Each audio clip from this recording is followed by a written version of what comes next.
ಗೋಮಾತೆಯನ್ನ ರಕ್ಷಿಸುವುದಕ್ಕೆ ಹಗಲು ಹಿರುಳು ಶ್ರಮಿಸಿದಂತಹ ನಾಯಕ ಅಂತಾನೆ ಹೇಳ್ಬೋದು.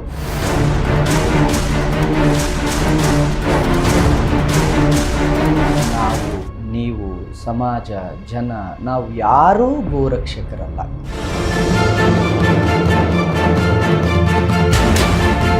ನಾನು ವಿಶೇಷ ಅಲ್ಲ. ಸಮಾಜ ತನ್ನ ತನವನ್ನು ಕಳ್ಕೊಂಡಿರೋದಕ್ಕೆ ನಾವು ವಿಶೇಷವಾಗಿ ಕಾಣ್ತೀವಿ ಅಷ್ಟೇ.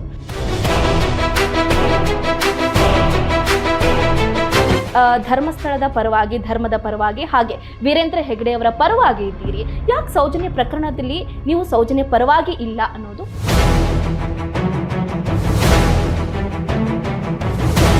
ನಾನು ಧರ್ಮಾಧಿಕಾರಿಗಳ ಪರ ಇದ್ರೆ ಸೌಜನ್ಯಳ ವಿರೋಧ ಇದ್ದೀನಿ ಅಂತ ಹೇಗೆ ಹೇಳ್ತೀರಾ ನೀವು? ಅಂದ್ರೆ ನಿಮ್ಮ ಪ್ರಕಾರ ಸೌಜನ್ಯನ ಅತ್ಯಾಚಾರ ಮಾಡಿದ್ದು ಧರ್ಮಾಧಿಕಾರಿಗಳು ಅಂತನಾ? ನಾನು ವೀರೇಂದ್ರ ಹೆಗ್ಗಡೆ ಅವರ ಪರ ನಿಂತ ತಕ್ಷಣ ನಾನು ಸೌಜನ್ಯ ವಿರೋಧಿ ಹೇಗಾಗ್ತೀನಿ? ನನಗೆ ಇದು ಬೇಕು. ನನಗೆ ಇದಕ್ಕೆ ಉತ್ತರ ಯಾರು ಕೊಡೋದಿಲ್ಲ.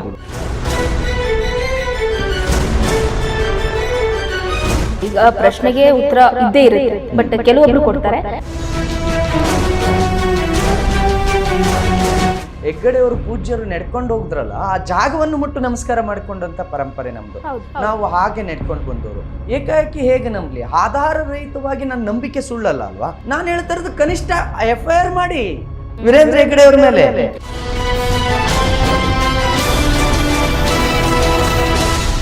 ನಿಮಗೆ ಬೇಕಾದಂತ ಸೆಲೆಕ್ಟೆಡ್ ಮಾಧ್ಯಮಗಳನ್ನ ಇಟ್ಕೊಂಡು ನೀವು ಪ್ರವೋಕ್ ಮಾಡೋದಲ್ಲ. ನಿಮ್ಮ ಹತ್ರ ದಾಖಲೆ ಇದ್ದ ಮೇಲೆ SIT ಕೊಡಿ ಅಥವಾ ಜನರು ಮುಂದಿಡಿ. ಅಂದ್ರೆ ಸರ್, ಈ ವಿಷಯದಲ್ಲಿ ತೋರಿಸಿದಂತಹ ಇಂಟ್ರೆಸ್ಟ್, ಈಗ ಹೇಳಿದ್ರಿ ನೀವು 5 ವರ್ಷದ ಮಗು 24 ಗಂಟೆಯಲ್ಲಿ ಅರೆಸ್ಟ್ ಅಂತ. 13-14 ವರ್ಷ ಆಯ್ತಲ್ಲ ಸರ್. ಬಟ್ ಹಾಗಾದ್ರೆ ಸೌಜನ್ಯ ಏನು ರೇಪ್ ಆಗಿ ಸತ್ತಿದ್ದಲ್ವೇ ಅಲ್ವಾ? ಹಾಗಾದ್ರೆ ಹೇಗೆ ಅಂತ? ಖಂಡಿತವಾಗಿಯೂ ಆಗಿದ್ದೆ. ಎತ್ತ ತಾಯಿಯೇ ಕಟಕಟೆಯಲ್ಲಿ ನಿಂತ್ಕೊಂಡು ಅವನ ಆರೋಪಿ ಅಲ್ಲ ಅಂತ ಹೇಳಿದ್ರು ಅನ್ನೋದಾದ್ರೆ, ಅವನು ಆರೋಪಿ ಅಲ್ಲ ಅನ್ನೋಕೆ ನಿಮ್ಮ ಹತ್ರ ಏನ್ ದಾಖಲೆ? ನೀವು ಯಾರನ್ನ ನಂಬ್ತೀರಿ? ತಿಮ್ರೊಡ್ಡಿ ಮತ್ತೆ ಮಟ್ಟಣ್ಣನ್ ನಂಬ್ತೀರಾ ನೀವು? ನಿಮಗೆ ಅವರೇ ತನಿಖಾ ಹೆಡ್ಗಳ. ನೀವು ಯಾರ ಮೇಲೆ ನಂಬಿಕೆ ಇದೆ ಹೇಳಿ, ಅವ್ರ ಕಡೆಯಿಂದ ಇನ್ವೆಸ್ಟಿಗೇಷನ್ ಮಾಡಿಸೋಣ.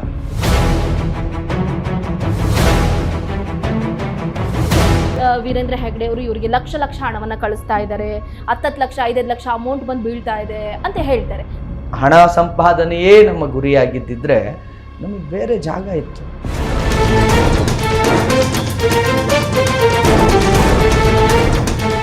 ನಮಸ್ಕಾರ, ಸ್ಪೇಡ್ ನ್ಯೂಸ್ಗೆ ಸ್ವಾಗತ.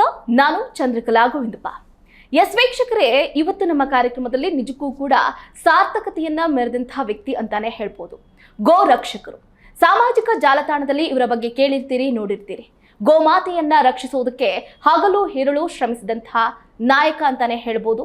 ದಿಟ್ಟ ಹೋರಾಟವನ್ನ ಮಾಡೋದ್ರ ಮುಖಾಂತರ ಗೋಮಾತೆಯನ್ನ ರಕ್ಷಿಸ್ತಾ ಅವುಗಳನ್ನ ಹಿಂಡಿ ಹಿಪ್ಪೆ ಮಾರ್ತಾ ಇರುವಂತಹ ಕೆಲವು ಕಿಡಿಗೇಡಿಗಳ ವಿರುದ್ಧ ತಮ್ಮ ಪ್ರಾಣದ ಹಂಗನ್ನ ತೊರೆದು ಇವತ್ತು ಎಷ್ಟೋ ದೊಡ್ಡ ಮಟ್ಟದಲ್ಲಿ ಹೋರಾಟವನ್ನ ಮಾಡ್ತಾ ಇರುವಂತಹ ಪುನೀತ್ ಕೆರೆಹಳ್ಳಿಯವರು ಇವತ್ತು ನಮ್ಮ ಕಾರ್ಯಕ್ರಮದಲ್ಲಿದ್ದಾರೆ. ಅವ್ರನ್ನ ಕಾರ್ಯಕ್ರಮಕ್ಕೆ ಹಾರ್ಟ್ಲಿ ವೆಲ್ಕಮ್ ಮಾಡ್ತಾ ಇದ್ದೀನಿ. ಅಷ್ಟೇ ಅಲ್ಲದೆ ಅವರು ಮುಂದಿನ ದಿನಗಳಲ್ಲಿ ಯಾವ್ಯಾವ ರೀತಿಯಾದಂತಹ ದಿಟ್ಟ ಹೆಜ್ಜೆಗಳನ್ನ ಇಡ್ತಾರೆ ಅಂತ ಅವ್ರನ್ನೇ ಮಾತಾಡಿಸ್ತಾ ಹೋಗ್ತೀನಿ. ಸರ್, ಕಾರ್ಯಕ್ರಮಕ್ಕೆ ಸ್ವಾಗತ. ನಮಸ್ಕಾರ. ನಿಜವಾಗ್ಲೂ ನಮಗೆ ಒಂಥರ ಪ್ರೌಡ್ ಫೀಲ್ ಆಗುತ್ತೆ ಸರ್. ಯಾಕಂತಂದ್ರೆ ನಾವಿರುವಂತಹ ಸಮಾಜ ಎಂಥದ್ದಂತ ನಾವು ನೋಡಿದ್ದೀವಿ. ಹೆಣ್ಣು ಮಕ್ಕಳ ಭಕ್ಷಕರಿದ್ದಾರೆ, ಅವರಿಗೆ ನ್ಯಾಯ ಸಿಗೋದ್ರಲ್ಲಿ ಎಲ್ಲೋ ಒಂದು ಕಡೆ ತಡ ಆಗ್ತಾ ಇದೆ. ಅದೊಂದು ವಿಷಯ ಸೈಡ್ಗಿಟ್ರೆ, ಬಟ್ ನೀವು ಗೋ ರಕ್ಷಕರಾಗಿದ್ದೀರಿ. ನಮ್ಮ ದೇಶದಲ್ಲಿ ಗೋಮಾತೆಗೆ ಒಂದು ರೀತಿಯಾದಂತಹ ವಿಶೇಷ ಸ್ಥಾನಮಾನ ಇದೆ. ಆ ಗೋಮಾತೆಯನ್ನ ರಕ್ಷಿಸೋದಕ್ಕೆ ನಿಮ್ಮ ಪ್ರಾಣದ ಹಂಗನ್ನ ತೊರೆದು ನೀವು ನಿಂತಿದ್ದೀರಿ. ನಮ್ಮ ಚಾನೆಲ್ ವತಿಯಿಂದ ನಿಜಕ್ಕೂ ಕೂಡ ನಿಮಗೆ ಒಂದು ಸಲಾಮ್ ಅಂತಾನೆ ಹೇಳ್ಬೋದು. ಹೇಳಿ ಸರ್. ನಾವು, ನೀವು, ಸಮಾಜ, ಜನ, ನಾವು ಯಾರೂ ಗೋರಕ್ಷಕರಲ್ಲ. ಗೋವು ನಮ್ಮನ್ನು ರಕ್ಷಣೆ ಮಾಡ್ತಾ ಇದೆ. ಗೋವು ಇಲ್ಲದೆ ನಾವು ಯಾರೂ ರಕ್ಷಣೆ ಆಗಿ ಇರ್ಲಿಕ್ಕೆ ಸಾಧ್ಯ ಇಲ್ಲ. ನಾವು ಗೋ ಸೇವಕರು, ಗೋ ರಕ್ಷಕರಲ್ಲ. ಯಾರನ್ನ ರಕ್ಷಣೆ ಮಾಡ್ತಿದ್ದಾರೆ? ಗೋವಿನ ಹಾಲಿಲ್ಲದೆ ಬದುಕಬಲ್ಲಂತ ವಿಶ್ವದ ಯಾವುದಾದ್ರೂ ಒಬ್ಬ ವ್ಯಕ್ತಿ ಇದ್ರೆ ತೋರಿಸಿ. ಪನ್ನೀರ್, ಇವತ್ತಿಗೆ ನೀವು ಹೊರದೇಶಗಳಿಗೆ ಹೋದರೆ ಪಿಜ್ಜಾ ಮಾಡಬೇಕಂದ್ರೆ ಪನ್ನೀರ್ ಬೇಕು, ಚೀಸ್ ಬೇಕು, ಹಾಲಿನ ಪದಾರ್ಥ ಬೇಕೇ ಬೇಕು. ಭಾರತಕ್ಕೆ ಬಂದರೆ ಹಾಲು, ಬೆಣ್ಣೆ, ಮಜ್ಜಿಗೆ, ತುಪ್ಪ, ಪ್ರತಿಯೊಂದಕ್ಕೂ ಹಾಲು ಬೇಕು. ಹಾಲಿಲ್ಲದೆ ಬದುಕೋದಕ್ಕೆ ನಮಗೆ ಸಾಧ್ಯ ಇಲ್ಲ. ಅಂದರೆ ಮನುಷ್ಯ ಜೀವನ ಇದು ಉತ್ಪನ್ನಗಳು ಬೇರೆ, ಇನ್ನೊಂದು ಬೆಳೆ ಬೆಳಿಬೇಕು ಅಂತ ಅಂದರೆ ಗೋವು ಬೇಕು, ಸಾವಯವ ಗೊಬ್ಬರ ಬೇಕು ಅಂತ ಅಂದರೆ ಗೋವು ಬೇಕು. ಅಂದರೆ ಮಾನವನಿಗೆ ಪೂರಕವಾಗಿ ಮನುಷ್ಯ ಬದುಕಬೇಕು ಅಂದರೆ ತಮ್ಮ ಬದುಕಿಗೆ ಪೂರಕವಾಗಿರುವ ಜೀವಿಯೇ ಗೋವು. ಗೋವು ನಮ್ಮನ್ನು ರಕ್ಷಣೆ ಮಾಡ್ತಾ ಇದೆ, ನಾವು ಗೋ ರಕ್ಷಣೆ ಮಾಡ್ತಾ ಇಲ್ಲ. ನಾವು ಗೋವಿನ ಸೇವೆಯನ್ನು ಮಾಡಬೇಕಾಗಿದೆ, ಅದನ್ನು ಉಳಿಸ್ಕೋಬೇಕಾಗಿದೆ ಅಂತ ಹೇಳಿಕ್ ಬಯಸ್ತೀನಿ ಅಷ್ಟೇ. ಓಕೆ ಸರ್, ಈಗ ಎಲ್ರಿಗೂ ಈ ಥಾಟ್ ಬರೋದಿಲ್ಲ, ಯಾಕಂದ್ರೆ ಈ ಆಲೋಚನೆ ಬರೋದೇ ಇಲ್ಲ. ನಾವು ನೋಡ್ತಾ ಇರ್ತೀವಿ ರಸ್ತೆಯಲ್ಲಿ ಹೋಗುವಂಥ ಸಂದರ್ಭದಲ್ಲಿ ಹಸುಗಳನ್ನು ಅವಕ್ಕೆ ಚಿತ್ರಹಿಂಸೆ ಕೊಟ್ಟಿರೋರನ್ನ ನಾವು ನೋಡಿರ್ತೀವಿ, ಅಂದರೆ ಏನು ಇರ್ರೆಸ್ಪೆಕ್ಟ್ ಆಗಿ ನಡ್ಕೊಳ್ಳೋರನ್ನ ನೋಡಿರ್ತೀವಿ. ಬಟ್ ನೀವು ಅದನ್ನು ಪೂಜ್ಯನೀಯ ಸ್ಥಾನದಲ್ಲಿಟ್ಟಿದ್ದೀರಿ, ಗೋಮಾತೆ ಅಂತಂದರೆ ನಮ್ಮ ತಾಯಿಯ ರೀತಿಯಲ್ಲಿ ಭಾವಿಸ್ತಾ ಇದ್ದೀರಿ, ಅದಕ್ಕೆ ಆದಂಥ ಒಂದು ವಿಶೇಷ ಸ್ಥಾನಮಾನ ಕೊಟ್ಟಿದ್ದೀರಾ. ನಿಜವಾಗ್ಲೂ 100ಕ್ಕೆ ಹೇಳಬೇಕಂತಂದ್ರೆ 10% ಜನರು ಮಾತ್ರ ನಿಮ್ಮ ಥರದವ್ರು ಇರ್ತಾರೆ. ಈ ಥಾಟ್ ಯಾಕೆ ಬಂತು ನಿಮಗೆ ಅಂತ? ಏನಾಗಿದೆ, ಸಮಾಜ ನೋಡುವ ಚಿಂತನೆ ಹಿಂಗಾಗೋಗಿದೆ. ಏನು ಮಾಡಲಿ, ಏನಂದರೆ 10 ಹಣ್ಣುಗಳ ಮಧ್ಯೆ 1-2 ಹಣ್ಣು ಚೆನ್ನಾಗಿದ್ದರೆ ಯಾಕೆ ಚೆನ್ನಾಗಿದೆ ಅಂತ ನೋಡೋ ಸಮಾಜ ಆಗೋಗಿದೆ. ಇವು ಯಾಕೆ ಕೊಳ್ತೋಯ್ತು ಅಂತ ನೋಡ್ತಾ ಇಲ್ಲ. ನಾನು ಹೇಳೋದು, ಈ ದೇಶದ ಪ್ರತಿಯೊಬ್ಬ ನಾಗರಿಕನ ಕರ್ತವ್ಯ ಗೋವಿನ ಸೇವೆ ಮಾಡೋದು ಮತ್ತು ಕೃತಜ್ಞತಾ ಮನೋಭಾವದಿಂದ ಬದುಕೋದು. ನಮಗೆ ಯಾರು ಸಹಾಯ ಮಾಡ್ತಾರೋ ಅದಕ್ಕೆ ಕೃತಜ್ಞತಾ ಮನೋಭಾವದಿಂದ ಬದುಕಬೇಕಾಗಿರೋದು ನಮ್ಮೆಲ್ಲರ ಕರ್ತವ್ಯ. ನಾನು ಹಾಗೆ ಬದುಕ್ತಿದ್ದೀನಪ್ಪ, ನಾನು ವಿಶೇಷವಾಗಿ ಬದುಕ್ತಿಲ್ಲ. ಆದರೆ ತಮ್ಮ ಕರ್ತವ್ಯವನ್ನು ಮರೆತು ಕೃತಜ್ಞತಾ ಹೀನರಾಗಿ ಬದುಕೋರಿಗೆ ಈ ಪ್ರಶ್ನೆ ಕೇಳಿ, ನಿಮಗೆ ಯಾಕೆ ಹಿಂಗೆ ಕೃತಜ್ಞತಾ ಹೀನರಾಗಿ ಬದುಕ್ತಾ ಇದ್ದೀರಿ? ಪುನೀತ್ ಕೆರೆಳ್ಳಿ ಮಾತ್ರ ಮಜ್ಜಿಗೆ ಬೆಣ್ಣೆ ತುಪ್ಪ ತಿಂತಿಲ್ಲ, ನೀವು ತಿಂತಿದ್ದೀರಿ, ನೀವು ಗೋವಿನ ಹಾಲು ಕುಡಿತೀರಿ, ನೀವು ಯಾಕೆ ಮಾಡ್ತಿಲ್ಲ ಅಂತ ಪ್ರಶ್ನೆ ಕೇಳಬೇಕು. ಆ್ಯಕ್ಚುಲ್ ಆಗಿ ಸಮಾಜ ಈಗ ಚಿಂತನೆ ಮಾಡುವಂಥ ಇದನ್ನು ಚೇಂಜ್ ಮಾಡ್ಕೊಂಡಿದೆ. ಚೆನ್ನಾಗಿದ್ರೆ ಯಾಕೆ ಚೆನ್ನಾಗಿದೆಯಾ ಅಂತ ಕೇಳುತ್ತೆ. ಅಂದರೆ ಇದನ್ನು ಮಾಡ್ತಿದೀಯಾ, ನೀನು ಯಾಕೆ ಮಾಡ್ತಿದೀಯಾ, ಅಂದರೆ ಯಾಕೆ ಫೇಲ್ ಆದೆ ಅಂತ ಕೇಳುತ್ತೆ ಇಲ್ಲ. ಯಾಕೆ ನೀನು ರ್ಯಾಂಕ್ ಬಂದೆ, ರ್ಯಾಂಕ್ ಬರೋಕ್ಕೆ ಕಾರಣ ಏನು? ಓದಿದ್ದೀವಿ, ರ್ಯಾಂಕ್ ಬಂದಿದ್ದೀವಿ ಅಷ್ಟೇ. ಅಂದರೆ ಫೇಲ್ ಆದವನಿಗೆ ನೀನು ಯಾಕೆ ಫೇಲ್ ಆದೆ ಅಂತ ಕೇಳಿದ್ರೆ ಸಮಾಜ ತಿದ್ದಿಕೊಳ್ಳುವ ಮತ್ತೆ ಆ ಕೆಲಸವನ್ನು ಮಾಡದ ಮಟ್ಟಿಗೆ ಆಗುತ್ತೆ. ಇವತ್ತು ಯಾಕೆ ಸಮಾಜ ಸಂಪೂರ್ಣವಾಗಿ ಕೃತಜ್ಞತಾ ಹೀನವಾಗಿ ಬದುಕ್ತಿದೆ ಗೊತ್ತಿಲ್ಲ ನನಗೆ. ನಾನು ಅದಕ್ಕೆ ಅವ್ರ ಬಗ್ಗೆ ಚಿಂತನೆ ಮಾಡಲ್ಲ. ನನ್ನ ಕರ್ತವ್ಯ ಅದು. ನನಗೆ ನನ್ನ ಪೂರ್ವಜರು ಹೇಳ್ಕೊಟ್ಟಿದ್ದಾರೆ, ನನ್ನ ತಂದೆ ತಾಯಿ ಹೇಳ್ಕೊಟ್ಟಿದ್ದಾರೆ. ಸಮಾಜದಿಂದ ನಾವೇನಾದರೂ ತೆಗೆದುಕೊಂಡ್ರೆ ನಾವು ವಾಪಸ್ ಸಮಾಜಕ್ಕೆ ಕೊಟ್ಟು ಹೋಗ್ಬೇಕು ಅಂತ ನಾನು ಆ ರೀತಿ ಬದುಕ್ತಿದ್ದೀನಿ. ನಾನು ವಿಶೇಷ ಅಲ್ಲ, ಸಮಾಜ ತನ್ನ ತನವನ್ನು ಕಳ್ಕೊಂಡಿರೋದಕ್ಕೆ ನಾವು ವಿಶೇಷವಾಗಿ ಕಾಣ್ತೀವಿ ಅಷ್ಟೇ. ಕ್ಲಾಸಲ್ಲಿ ಒಂದೇ ಮಗು ಪಾಸ್ ಆದರೆ ವಿಶೇಷ ಆ ಮಗು ಮೇಲೆ ಹೋಗುತ್ತೆ ಗಮನ. ಇಲ್ಲ, ನಾನು ಎಲ್ಲರಂತೆ ಇರುವಂಥವನು. ಯಾರು ಇಲ್ವೋ ಅವ್ರನ್ನ ಪ್ರಶ್ನೆ ಮಾಡ್ಕೋಬೇಕು, ಯಾಕೆ ನನಗೆ ಹಿಂಗೆ ಆಗ್ತಿಲ್ಲ ಅಂತ. ಸಮಾಜ ಆ ಕಡೆ ಹೋಗಬೇಕು ಅಂತ ಹೇಳ್ಕೊಳ್ತೀನಿ. ನನ್ನಲ್ಲೇನು ಹೊಸತನ ಅಥವಾ ಹೊಸ ಇದಿಲ್ಲ. ನಾನು ಸರಿಯಾದ ಮಾರ್ಗದಲ್ಲಿದ್ದೇನೆ ಮತ್ತು ನನ್ನ ಕರ್ತವ್ಯವನ್ನು ನಾನು ತಿಳಿದುಕೊಂಡು ನಾನು ಮಾಡ್ತಿದ್ದೀನಿ. ನನಗೆ ನೋಡಿದಾಗ ಅಯ್ಯೋ ಅನಿಸುತ್ತೆ, ನಿಮಗೆ ಯಾಕೆ ಅನ್ನಿಸ್ತಿಲ್ಲ ಅಂತ ಆ ಸಮಾಜ ಹೇಳಬೇಕು. ನನಗೆ ನೋಡಿದಾಗ ಗೋ ಹತ್ಯೆಯನ್ನು ನೋಡಿದಾಗ ನನಗೆ ರೋಷ ಬರುತ್ತೆ, ಆಕ್ರೋಶ ಬರುತ್ತೆ. ನಿಮಗೆ ಯಾಕೆ ಬರ್ತಿಲ್ಲ ಅಂತ ನೀವು ಹೇಳಬೇಕು. ನಿಮಗೆ ಒಂದು ಕಡೆ ಬರುತ್ತೆ, ಹಂಗಂತ ನಿಮಗೆ ಬರೋದೇ ಇಲ್ವಾ? ಖಂಡಿತ ಬರುತ್ತೆ. ಎಲ್ಲೋ ನಾಯಿಗೆ ಏಟಾದಾಗ ನಿಮಗೆ ಆಕ್ರೋಶ ಬರುತ್ತೆ, ಎಲ್ಲೋ ಬೆಕ್ಕಿಗೆ ಏಟಾದರೆ ನಿಮಗೆ ಆಕ್ರೋಶ ಬರುತ್ತೆ. ಗೋವು ಹತ್ಯೆ ಆದಾಗ ನಿಮಗೆ ಆಕ್ರೋಶ ಬರ್ತಿಲ್ಲ.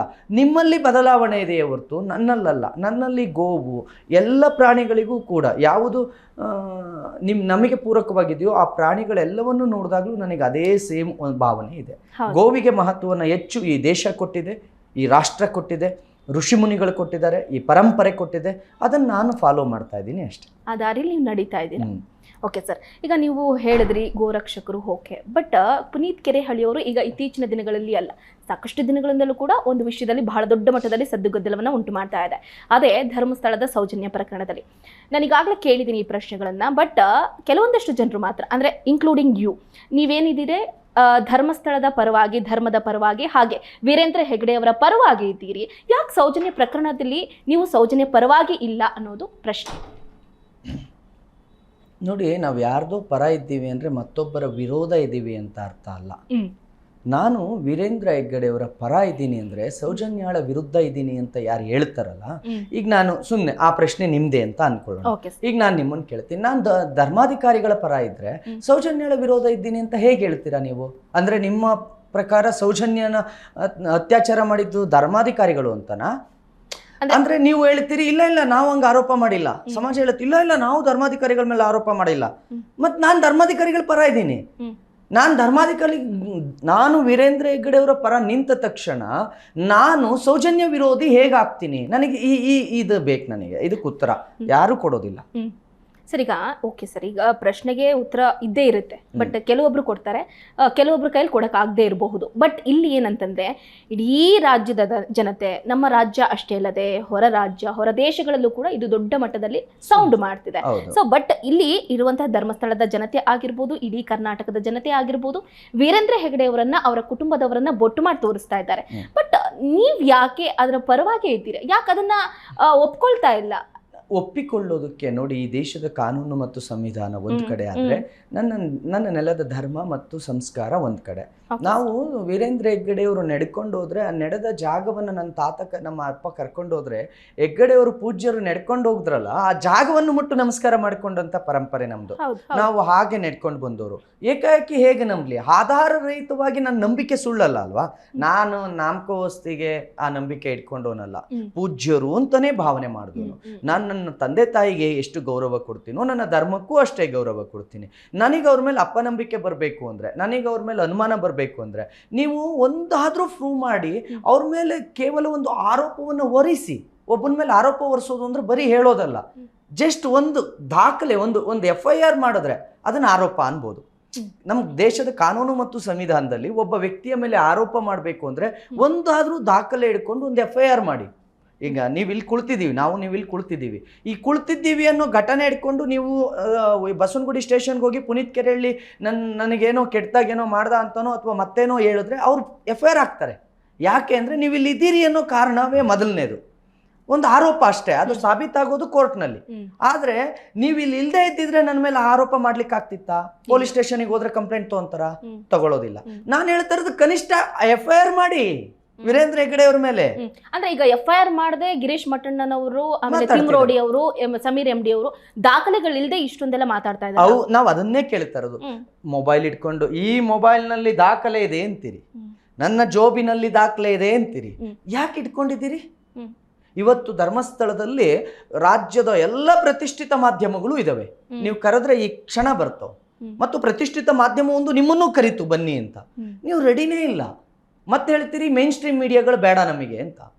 ನಿಮಗೆ ಬೇಕಾದಂಥ ಸೆಲೆಕ್ಟೆಡ್ ಮಾಧ್ಯಮಗಳನ್ನ ಇಟ್ಕೊಂಡು ನೀವು ಪ್ರವೋಕ್ ಮಾಡೋದಲ್ಲ. ನಿಮ್ಮ ಹತ್ರ ದಾಖಲೆ ಇದ್ಮೇಲೆ SIT ಕೊಡಿ ಅಥವಾ ಜನರು ಮುಂದಿಡಿ.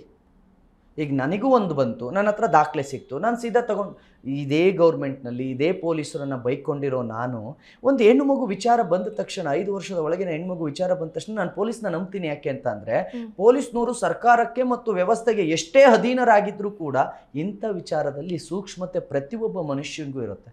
ನಾನು ಬೆಳಗಾವಿಯ SP ಭೀಮಶಂಕರ್ ಸರ್ಗೆ ನಾನು ಟ್ಯಾಗ್ ಮಾಡಿದ 24 ಗಂಟೆ ಒಳಗೆ ಆರೋಪಿಯನ್ನು ಬಂಧನ ಮಾಡಿದ್ರು. ಯಾಕೆ? ಸರ್ಕಾರ ಅವ್ರದ್ದಿದೆ, ನನಗೆ SP ಮೇಲೆ ನಂಬಿಕೆ ಇರಬಾರ್ದಲ್ಲ. ನಂಬಿಕೆ ಇಟ್ಟಿದ್ದೀನಿ ನಾನು. ಯಾಕೆ ಅಂದರೆ ಇಂಥ ವಿಚಾರದಲ್ಲಿ ಯಾವ ವ್ಯಕ್ತಿಯೂ, ಹೆಣ್ಣು ಮಗಳ ವಿಚಾರದಲ್ಲಿ ಯಾವ ವ್ಯಕ್ತಿಯೂ ಕೂಡ ಹಣ ತಿನ್ನೋದಿಲ್ಲ. ನಿಮ್ಮ SIT ಇದೆ, ಎಂಥ ತನಿಖಾ ತಂಡ ಇದೆ, ಹೋಗಿ ನಿಮ್ಮ ಹತ್ರ ಇರೋ ದಾಖಲೆಗಳನ್ನು ಕೊಡಿ. ದಾಖಲೆ ಕೊಟ್ಟು ವೀರೇಂದ್ರ ಹೆಗ್ಗಡೆ ಅವ್ರ ಮೇಲೆ ನನಗೆ ಇಷ್ಟು ದಾಖಲೆ ಇದೆ, FIR ಮಾಡಿ ಅಂತೇಳಿ. ಅಂದ್ರೆ ಸರ್ ಈ ವಿಷಯದಲ್ಲಿ ತೋರಿಸಿದಂತಹ ಇಂಟ್ರೆಸ್ಟ್, ಹೇಳಿದ್ರಿ ನೀವು 5 ವರ್ಷದ ಮಗು 24 ಗಂಟೆಯಲ್ಲಿ ಅರೆಸ್ಟ್ ಅಂತ. 13-14 ವರ್ಷ ಆಯ್ತಲ್ಲ ಸರ್. ಬಟ್ ಹಂಗಾದ್ರೆ ಸೌಜನ್ಯ ಏನು ರೇಪ್ ಆಗಿ ಸತ್ತಿದ್ದಲ್ವೇ ಅಲ್ವಾ? ಹಾಗಾದ್ರೆ ಹೇಗೆ ಅಂತ? ಖಂಡಿತವಾಗಿಯೂ ಆಗಿದ್ದೆ, ಖಂಡಿತವಾಗಿಯೂ ಸೌಜನ್ಯ ಮೇಲೆ ದೌರ್ಜನ್ಯ ಆಗಿದೆ, ಅತ್ಯಾಚಾರವಾಗಿದೆ. ಆದರೆ ಆ ಪ್ರಕರಣದಲ್ಲಿ ಯಾರನ್ನ 3 ತನಿಖಾ ತಂಡಗಳು ಹೋಗಿ ಆರೋಪಿ ಅಂತ ಹೇಳಿತ್ತು, ಇವರು ಎತ್ತ ತಾಯಿಯೇ ಕಟಕಟೆಯಲ್ಲಿ ನಿಂತ್ಕೊಂಡು ಅವನ್ನ ಆರೋಪಿ ಅಲ್ಲ ಅಂತ ಹೇಳಿದ್ರು ಅನ್ನೋದಾದ್ರೆ, ಅವನು ಆರೋಪಿ ಅಲ್ಲ ಅನ್ನೋಕ್ ನಿಮ್ಮ ಹತ್ರ ಏನ್ ದಾಖಲೆ ಇದೆ? ಸರಿ, ಇನ್ನೊಬ್ಬನನ್ನ ಆರೋಪಿ ಅನ್ನೋಕ್ ನಿಮ್ಮ ಹತ್ರ ಏನ್ ದಾಖಲೆ ಇದೆ? ಇಲ್ಲ ಅನ್ನೋಕ್ಕೂ ನಿಮ್ಮ ಹತ್ರ ದಾಖಲೆ ಇಲ್ಲ, ಇದೆ ಅನ್ನೋಕ್ಕೂ ನಿಮ್ಮ ಹತ್ರ ದಾಖಲೆ ಇಲ್ಲ. SIT ಅವ್ರು ಬಂದ್ರೆ SIT ಅವ್ರ ಮೇಲೆ ನಂಬಿಕೆ ಇಲ್ಲ, CID ಅವ್ರು ಬಂದ್ರೆ CID ಅವ್ರ ಮೇಲೆ ನಂಬಿಕೆ ಇಲ್ಲ, CBIನವ್ರು ಬಂದ್ರೆ CBIನವ್ರ ಮೇಲೆ ನಂಬಿಕೆ ಇಲ್ಲ, ಲೋಕಲ್ ತನಿಖಾ ದಳ ಬಂದ್ರೆ ಲೋಕಲ್ ತನಿಖಾ ದಳದ ಮೇಲೆ ನಿಮಗೆ ನಂಬಿಕೆ ಇಲ್ಲ. ಸರಿ, ನೀವು ಯಾರನ್ನು ನಂಬ್ತೀರಿ? ತಿಮ್ರೋಡಿ ಮತ್ತೆ ಮಟ್ಟಣ್ಣನ ನಂಬ್ತೀರಾ ನೀವು? ನಿಮಗೆ ಅವರೇ ತನಿಖಾ ಹೆಡ್ಗಳ. ನೀವು ಯಾರ ಮೇಲೆ ನಂಬಿಕೆ ಇದೆ ಹೇಳಿ, ಅವ್ರ ಕಡೆಯಿಂದ ಇನ್ವೆಸ್ಟಿಗೇಷನ್ ಮಾಡಿಸೋಣ. ನಿಮಗೆ ಯಾರ ಮೇಲೂ ನಂಬಿಕೆ ಇಲ್ಲ. ಈ ರಾಷ್ಟ್ರದ ಪ್ರತಿಷ್ಠಿತ CBI ಎನ್ಕ್ವೈರಿ ಮಾಡಿ ಈತನೇ ಆರೋಪಿ ಅಂತ ಹೇಳಿದ ಮೇಲೆ ನೋಡಿ, ಡಾಕ್ಟರ್ ಒಬ್ರು ಮಹಿಳೆ ಸೌಜನ್ಯಾಳನ್ನ ಯಾರು PM ಮಾಡಿದ್ರು, ಪೋಸ್ಟ್ ಮಾರ್ಟಮ್ ಮಾಡಿದ್ರು, ಆ ವಿಧಿ ವಿಜ್ಞಾನ ಏನ್ ಬರುತ್ತೆ ಅದನ್ನ ಪರೀಕ್ಷೆ ಮಾಡಿದ್ರು, ಹೆಣ್ಣು. ಆ ಹೆಣ್ಣು, ಆ ಡಾಕ್ಟರ್, ಆ ವೈದ್ಯಾಧಿಕಾರಿ ಕೊಟ್ಟಂತ ತನಿಖಾ ವರದಿಯನ್ನು ನೀವು ವಿರೋಧಿಸ್ತೀರಿ ಅನ್ನೋದಾದ್ರೆ ಅದೇ ತಪ್ಪು ಅಂತೀರಿ ಅನ್ನೋದಾದ್ರೆ ಯಾರು ನಿಮ್ಮ ತನಿಖಾಧಿಕಾರಿಗಳು, ಯಾರು ನಿಮ್ಮ ವೈದ್ಯಾಧಿಕಾರಿಗಳು? ಮಟ್ಟಣ್ಣ ಮತ್ತೆ ತಿಮ್ರೋಡಿ ನಿಮ್ಮ ವೈದ್ಯಾಧಿಕಾರಿಗಳಾ? ಇವ್ರು ಹೇಳಿದ್ದನ್ನು ನಂಬ್ತೀರಿ. 100 ಆರೋಪಗಳನ್ನ ಒತ್ತಿರತಕ್ಕಂಥ, ಜೈಲಿಗೆ ಹೋಗಿ ಬಂದಂತ, ಕೇಸ್ ಹಾಕಿಸ್ಕೊಂಡು ಬಂದಂತ, ಮತ್ತೆ ಬೇರೆ ಬೇರೆ ಬೇರೆ ಬೇರೆ ವಿಚಾರಗಳಿರುವಂಥ ಇವ್ರು ಹೇಳಿದ ಮಾತುಗಳನ್ನು ನಂಬ್ತೀರಿ.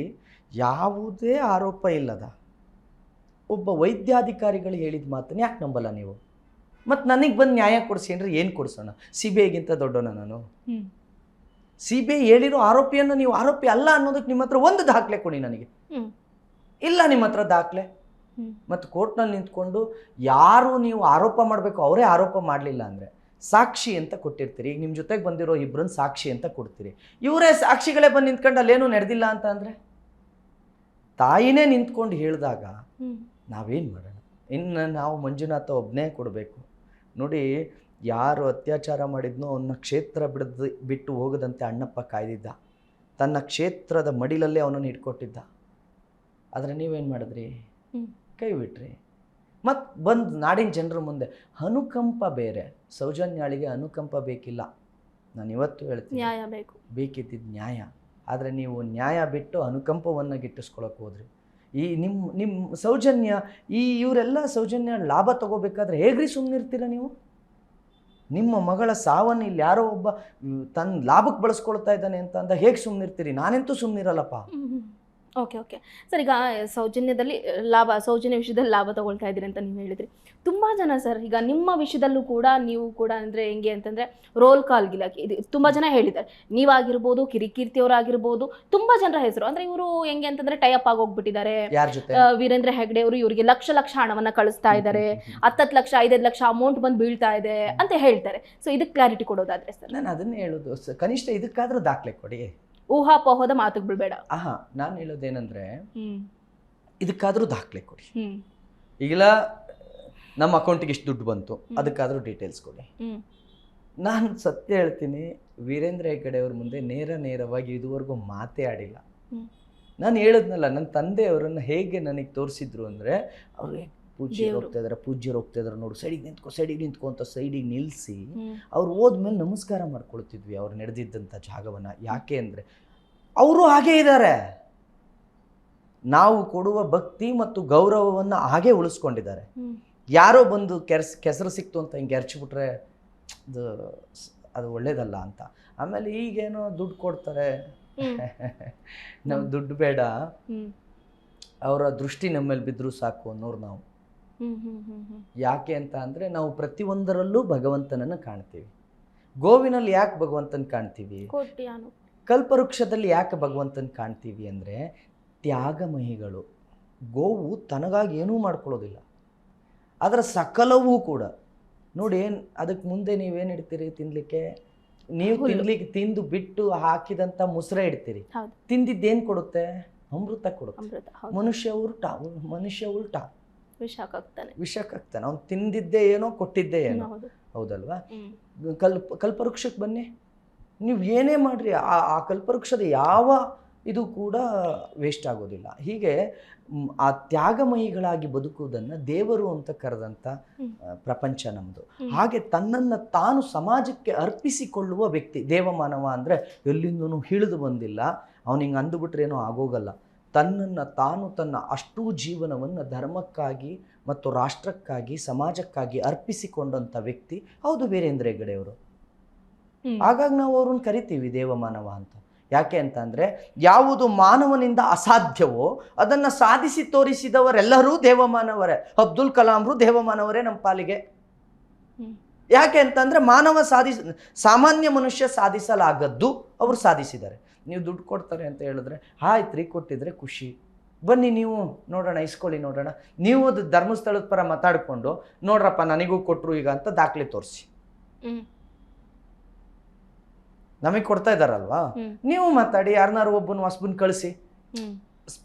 ಸ್ಟ್ರಿಂಗ್ ಎಲ್ಲದ್ರ ಮೇಲೂ ಮಾಡೋಕ್ಕಾಗತ್ತೆ, ಇದ್ರ ಮೇಲೆ ಒಂದು ಸ್ಟ್ರಿಂಗ್ ಆಪರೇಷನ್ ಮಾಡಿಸಿ, ಯಾರನ್ನಾರು ಕಳಿಸಿ, ಮಾತಾಡಿಸಿ. ದುಡ್ಡು ತೊಗೊಂಡು ಮಾತಾಡೋದಕ್ಕೆಲ್ಲ ನಮಗೆ ಸಮಯ ಇಲ್ಲ, ನಮಗೆ ಬೇರೆ ಜೀವನಗಳಿತ್ತು. ಹಣ ಸಂಪಾದನೆಯೇ ನಮ್ಮ ಗುರಿಯಾಗಿದ್ದಿದ್ರೆ ನಮಗೆ ಬೇರೆ ಜಾಗ ಇತ್ತು. ಹಣ ಸಂಪಾದನೆ ನಮ್ಮ ಗುರಿಯಲ್ಲ. ನಾವು ಬಂದಿರೋದು ನಮ್ಮದೇ ಸಿದ್ಧಾಂತದ ಕೆಲಸಕ್ಕೆ. ನಾವು ಆ ಸಿದ್ಧಾಂತದಲ್ಲಿ ಇದ್ದೀವಿ. ಒಂದು ಹಿಂದೂ ಧಾರ್ಮಿಕ ಕ್ಷೇತ್ರವನ್ನು ನೀವು ಯಾರೋ ಸಮೀರ್ ಅನ್ನೋನನ್ನು ಕರ್ಕೊಂಡು ಬಂದು ಅದನ್ನು ದೊಡ್ಡ ಮಟ್ಟಕ್ಕೆ ಪ್ರಚಾರದ ದೃಷ್ಟಿಯಿಂದ ಸಮೀರ್ ಅನ್ನೋನೊಬ್ಬನ ಕರ್ಕೊಬಂದು ಮಾತಾಡಿಸ್ತೀರಿ ಅನ್ನೋದಾದರೆ ಅಲ್ಲಿಂದ ನೀವು ಅದನ್ನು ಬೇರೆ ಬೇರೆ ರೀತಿಯಲ್ಲಿ ಜನರ ಭಾವನೆಗಳು, ನಮ್ಮ ಜನ ಹಂಗೆ ಅಲ್ಲಿ ರಾಮಾಯಣ ಮಹಾಭಾರತ ನಡಿಬೇಕಾದ್ರೂ ನೋಡ್ತಾ ನಿಂತಿದ್ರು. ಗೆದ್ದವನ ಜೊತೆ ಇರ್ತಾರ್ರಿ ಸಮಾಜ, ಗೆದ್ದು ತೋರಿಸ್ಬೇಕು ಅಷ್ಟೇ. ಯುದ್ಧ ನಡೀತಿದೆ, ಗೆದ್ದವ್ರ ಜೊತೆ ಸಮಾಜ ಇರುತ್ತ್ರಿ. ಆರಂಭದಲ್ಲಿ ಬುರುಡೆ ಬುರುಡೆ ಬುರುಡೆ ಅನಾಮಿಕನ ಜೊತೆಗಿದ್ರು, ಈಗ ಯಾರ ಜೊತೆಗೆ ಬರ್ತಾರೆ? ನಾನು ಕೆಲವು ಪ್ರತಿಷ್ಠಿತ ಮಾಧ್ಯಮಗಳನ್ನು ಸೇರಿಸೇ ಹೇಳ್ತೀನಿ. ಆರಂಭದಲ್ಲಿ ಇದ್ದಿದ್ದ ನ್ಯೂಸ್ ಹೆಡ್ಲೈನ್ಸೇ ಬೇರೆ, ಇವತ್ತಿರೋ ನ್ಯೂಸ್ ಹೆಡ್ಲೈನ್ಸೇ ಬೇರೆ. ಅಂದ್ರೆ ಗೆದ್ದವನ ಜೊತೆ ಸಮಾಜ ಇರುತ್ತೆ, ಗೆದ್ದೆತ್ತಿನ ಬಾಲ ಹಿಡಿತಾರೆ. ಹೌದು, ಸಮಾಜವೂ ಹಾಗೆ ಇದೆ. ಯಾರು ಗೆಲ್ತಾರೋ ಅವ್ರ ಜೊತೆ. ವೀರೇಂದ್ರ ಹೆಗ್ಗಡೆ ಅವ್ರು ನಾಳೆ ಗೆದ್ರೆ ಅವ್ರ ಜೊತೆಗೆ ಹೋಗ್ತಾರೆ. ಇವತ್ತು ಅವ್ರ ಮುಂದಿದ್ದಾರೆ, ಅವ್ರ ಜೊತೆಗಿದ್ದಾರೆ. ನಮ್ಗೆ ದುಡ್ಡು ಕೊಟ್ಟಿರೋದಿಲ್ಲ. ನಾವು ಗೆದ್ದೆತ್ತಿನ ಹಿಂದೆ ಹೋಗೋರಲ್ಲ, ಸತ್ಯದ ಹಿಂದೆ ಇರೋರು, ಸತ್ಯದ ಜೊತೆ ಇರೋರು.